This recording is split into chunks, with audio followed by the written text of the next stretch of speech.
Kohesi. Apa itu kohesi?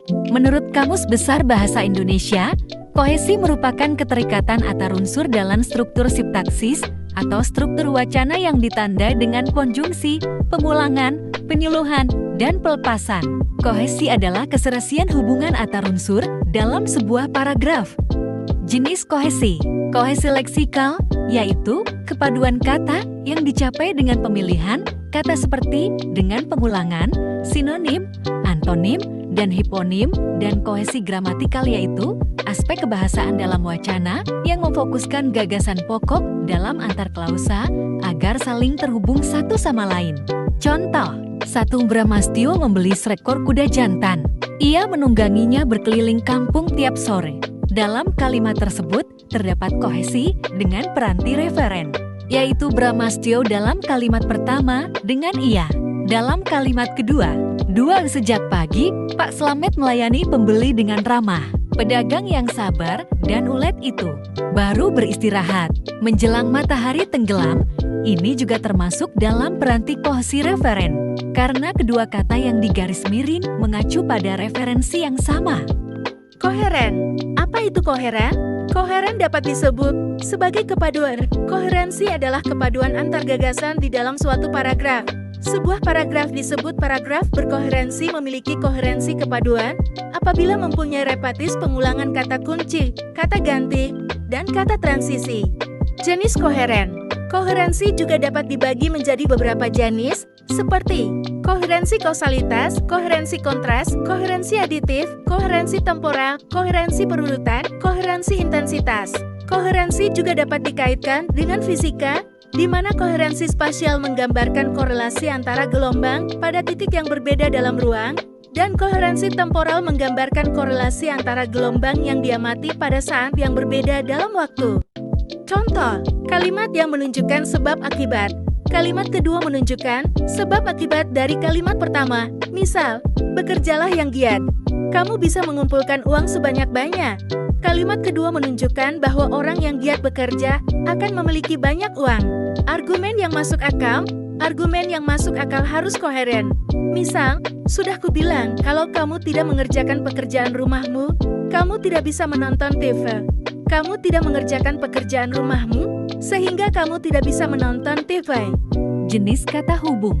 Kata hubung waktu dan sesuai namanya jenis ini memang menghubungkan dua klausa, kalimat, maupun paragraf yang memiliki hubungan waktu.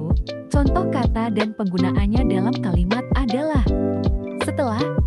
Setelah makan perut adik tentu merasa kenyang, jadi jangan langsung tiduran. Setelah mandi badan kamu dijamin terasa segar.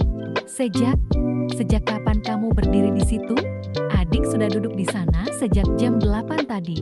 Selanjutnya, acara selanjutnya adalah animasi Sailor Moon.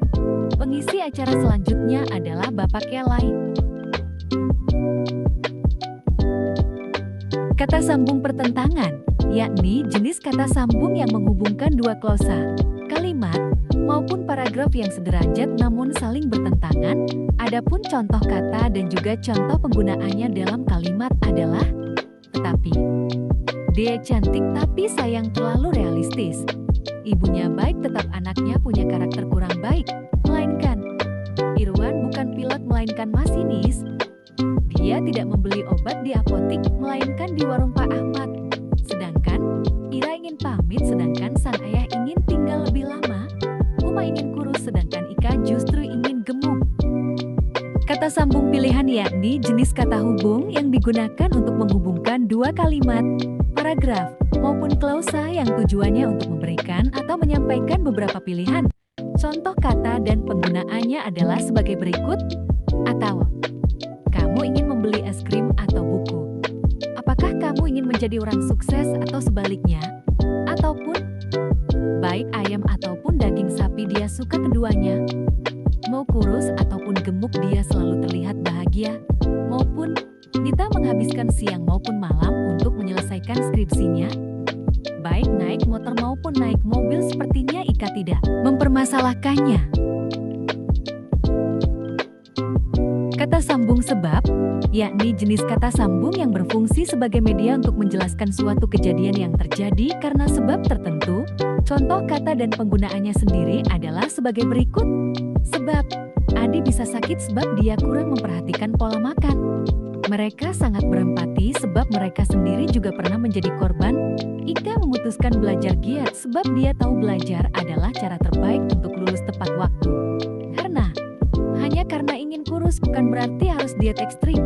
Karena ingin menang di pertandingan, intensitas latihan kemudian tingkatkan. Ayah akhirnya berjalan kaki karena motornya harus dibawa ke bengkel untuk sementara waktu.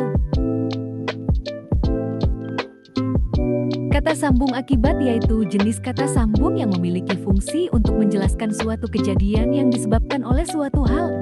Contoh kata dan penggunaannya adalah sebagai berikut. Sehingga selama ini sudah latihan rutin sehingga dia berhasil menjadi juara pertama. Adi sering berbohong sehingga tidak banyak yang percaya dengan kata-katanya. Sampai diaduk terus adonan tersebut sampai kalis. Keasyikan bermain sampai siang membuat Adi lupa untuk pulang dan makan. Akibatnya, suka menunda makan. Akibatnya dia sering kena mah, sering bermain sampai lupa waktu.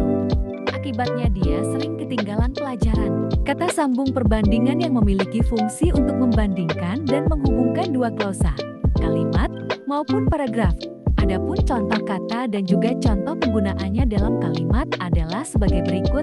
Seperti, lakuannya seperti kata dalam tempurung sangat membatasi diri. Pecahan kaca itu memiliki bentuk seperti sebutir telur. Kipas angin kecil itu bentuknya mirip dengan wajah tokoh Hello Kitty. Sebagai, lapangan itu dibangun sebagai tempat untuk olahraga masyarakat sekitar. Mata air itu berfungsi sebagai sumber air bagi kehidupan masyarakat sekitar. Jembatan itu dibangun sebagai media untuk memudahkan mobilitas antara desa A dengan desa B. Bagaikan, perangai adik kakak itu bagaikan kucing dengan anjing. Semilir angin yang berhembus bagaikan sapuan tangan si ayah yang lembut. Saat berjalan dirinya terlihat bagaimana supermodel yang melenggok di atas catwalk.